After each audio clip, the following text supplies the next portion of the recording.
Здравствуйте все! Добро пожаловать на канал Магия Песка.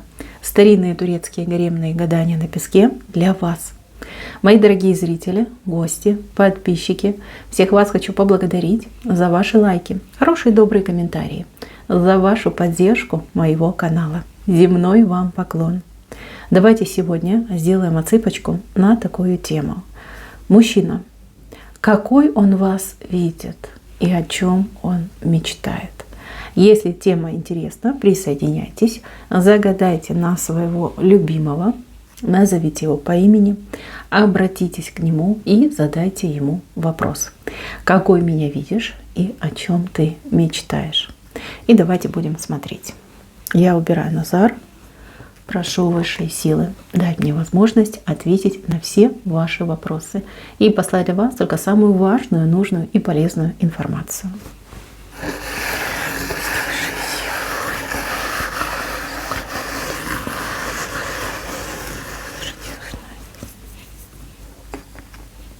Ну что, мои хорошие, вышло много бабочек.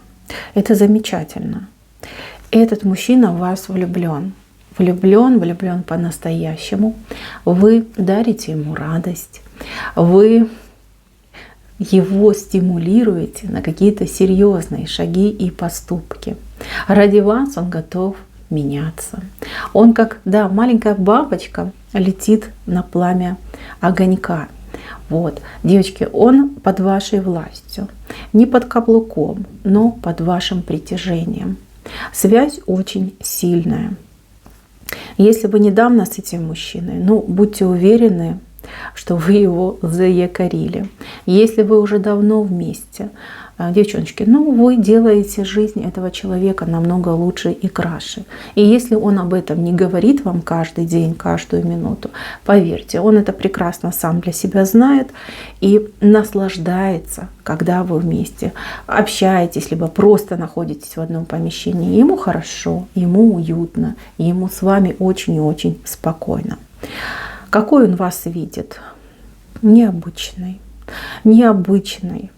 какой-то магической, фантастической. Вы не перестаете его удивлять. Вот с каждым новым днем для него вы как-то по-новому открываетесь. Что бы вы ни делали, чем бы вы ни занимались, как бы вы ни выглядели, вы всегда для него самое очаровательное и самое загадочное.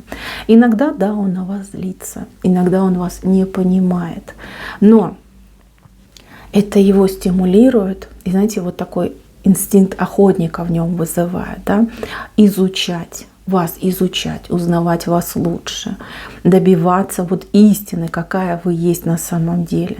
Вы будоражите его фантазию очень и очень, девочки. Знаете, у вас все прекрасно, и душа, и тело. Он иногда говорит с кем-то о вас, делится с каким-то человеком, тоже с мужчиной, может быть, это друг, брат, я не знаю, приятель. Вот какие-то идут разговоры. Ему хочется рассказать все, но вот что-то его останавливает. Он понимает, что это неправильно обсуждать вас с другим человеком. Он просит у этого человека какие-то советы. Не как поступить, а как, например, добиться вас, привязать к себе. Ему страшно, что он вас потеряет. Вот тот человек, с кем он общается, он в шоке.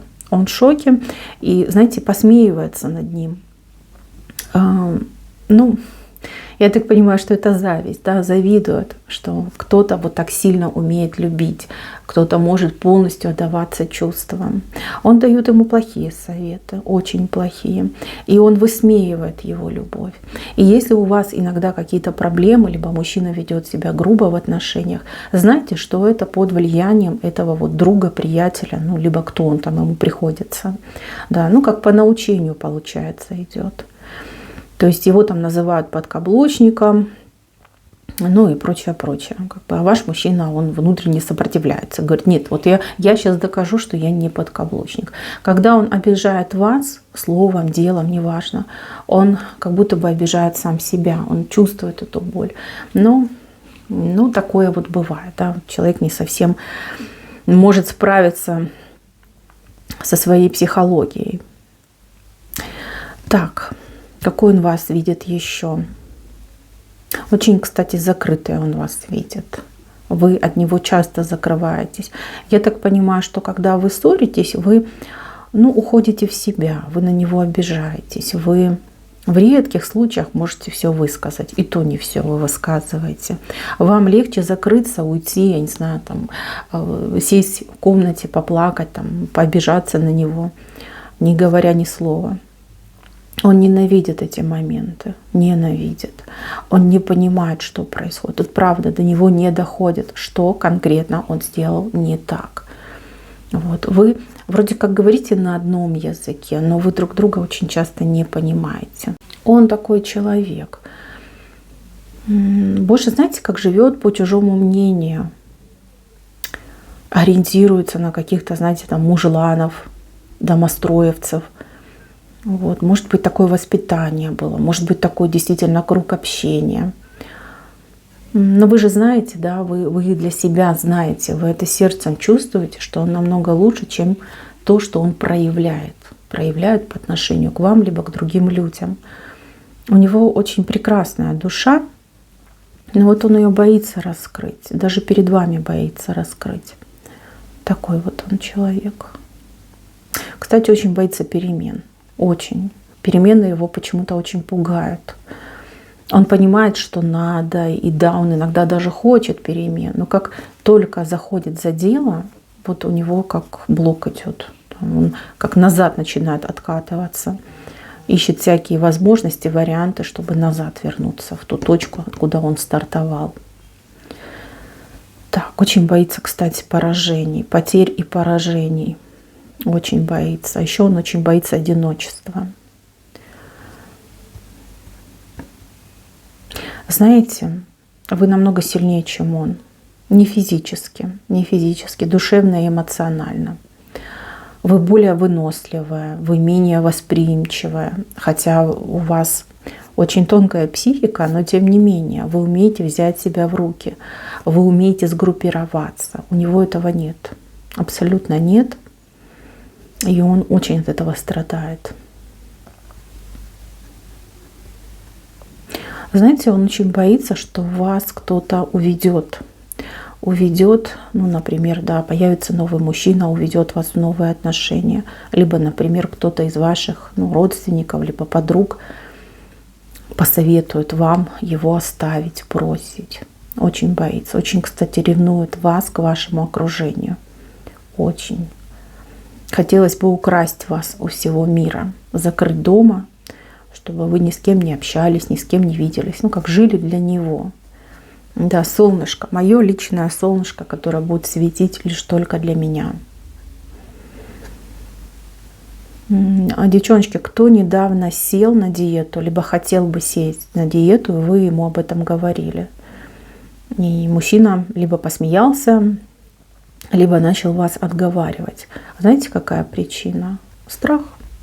Страх вас потерять, страх того, что вы действительно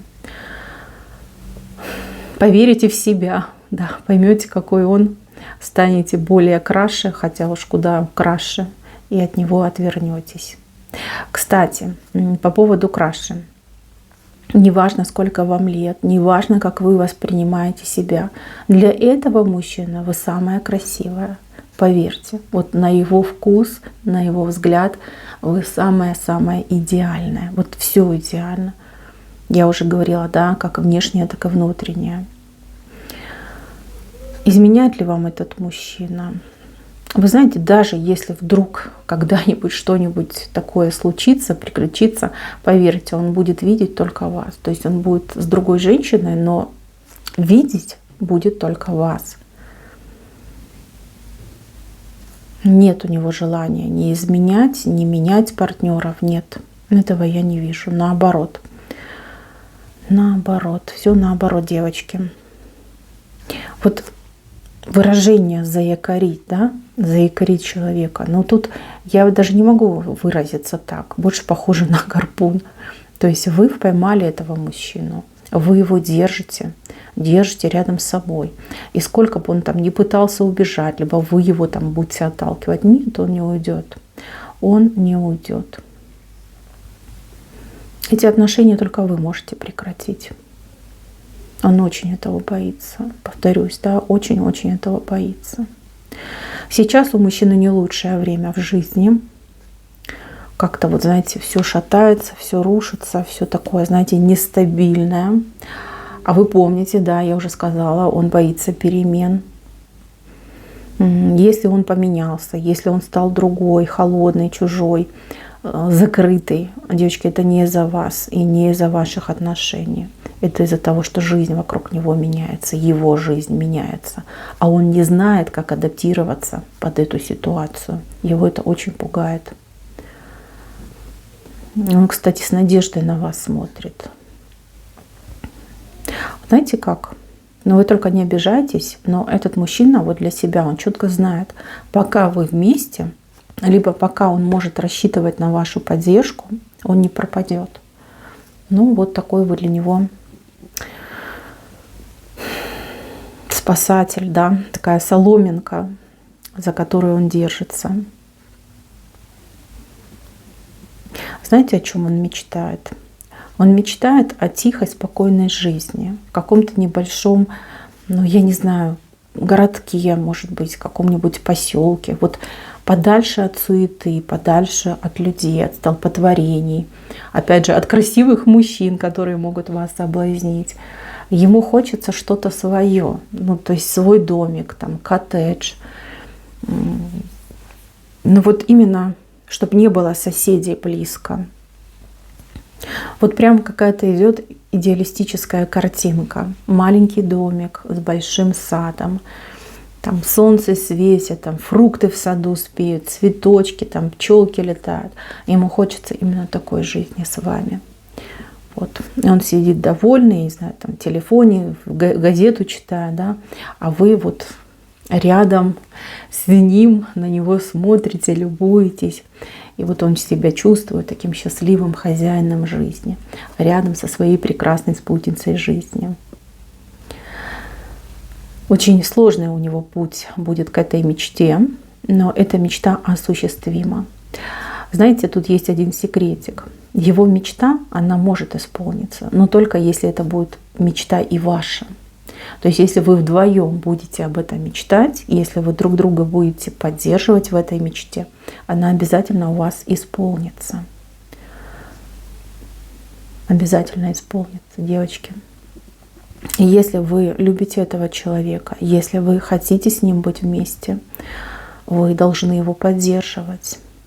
Вы должны его поддерживать, и вы должны с ним как-то напрямую общаться, без полутонов, без намеков. Говорить так, как вы чувствуете, как вы видите, как вы ощущаетесь, не боясь его чем-то задеть либо обидеть. Не, ну, конечно, не надо там ему прям правду матку в глаза грубым словом рубить. Нет, так не надо. Подводите его к мыслям, объясняйте, говорите, убеждайтесь, что он вас правильно понял. Что вот именно он понял то, что вы имели в виду. У него, кстати, есть такая особенность. Не дослушать, не допонять, да, там, махнуть рукой. Типа, я знаю, и все. Вы ему говорите, а он просто о чем-то другом думает и вас не слышит. Знаете, если вы будете его поддерживать, этот мужчина может очень многого в жизни добиться. Очень многого.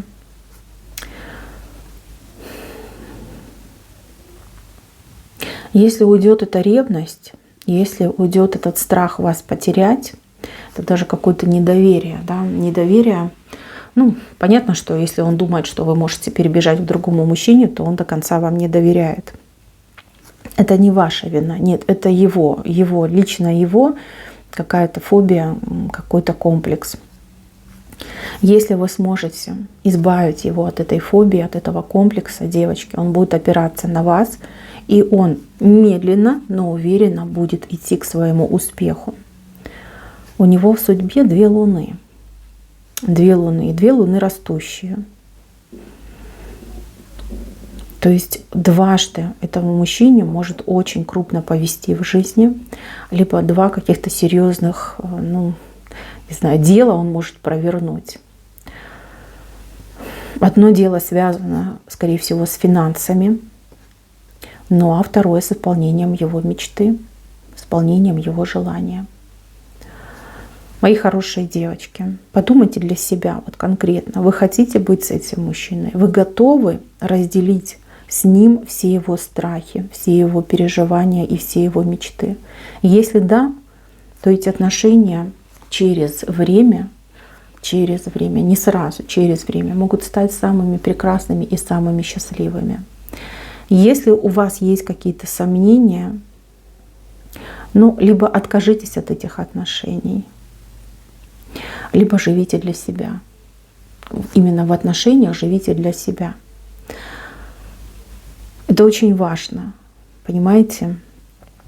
Если все оставить как есть у вас, да, его недоверие и ваши вот эти обиды невысказанные, эти отношения, они очень быстро могут быть разрушены. Просто лишь от того, что вы друг друга не принимаете. Если вы будете, например, жить для себя, этот мужчина будет под вас подстраиваться. Да, он будет все время там что-то подозревать, думать, но тем не менее он будет подстраиваться. Если вы будете за ним ходить, как говорится, горшки носить, но он будет вас использовать. Вот такой вот он человек. Не желая вас обидеть, он может вас обижать. Поэтому выбирайте именно сейчас, вот в момент здесь и сейчас, тактику поведения по отношению к этому человеку и ее строго придерживайтесь. Строго прям. Вот мне очень не нравится то состояние, которое сейчас между вами. Каждый как будто бы живет своей жизнью. Но при этом мужчина у нас берет, а женщина постоянно дает. Вы ему даете, и вы от него ждете. Он берет и считает, что так и надо. Он даже и не думает, что он должен вам что-то давать. То ли вы его как-то разбаловали, то ли вы как-то... какой-то, может быть, материнский даже инстинкт у вас к нему. То есть вы его жалеете, вы его там холите, да, ругаете, но больше, конечно, отдаете, чем требуете. Это неправильно, девчоночки, неправильно. Либо это партнерские отношения, когда вы в унисон, да, живете, друг друга поддерживаете, и мечта у вас одна на двоих. Либо выбирайте уж лучше себя, чтобы не стать несчастной женщиной с разбитым сердцем. Выбрать себя — это не грешно. Нет, это не грешно. Это такая модель поведения. Вот. Не давать, но брать. Это тоже неплохо. Очень даже неплохо. Попробуйте. Для себя определитесь, чего хотите. Сам по себе этот мужчина никуда от вас не денется. Я уже сказала, только вы будете решать, какими будут ваши отношения, как долго они продлятся. Вот. Скажем так, из буйного моря, из штормового моря вы можете выйти в штиль. Но опять же, это все зависит от вас. Он мужчина, но капитан в этих отношениях именно вы. Куда вы ваш кораблик семейный направите, в какую сторону, в шторм, либо в штиль, туда вы и поплывете. Да, многим девочкам сложно брать на себя ответственность, тут тоже понятно. Нас всегда вот прям с детства воспитывают, что ты женщина, ты должна на себя забить, твое дело там муж, дети, родственники. Это неправильно, это абсолютно неправильно. А потом у нас миллионы несчастных женщин, таких терпил, да, которые на себе крест там в юные годы поставили, и работает, и семью тащит, и еще и тут командуют. Это абсолютно неправильно. Мои хорошие, делайте выбор. Все зависит только лишь от вас. От вас, от вашего настроения, от вашего поведения и от вашего желания. На этом у меня все. Вам я искренне желаю быть самой счастливой и самой любимой. Всем пока-пока.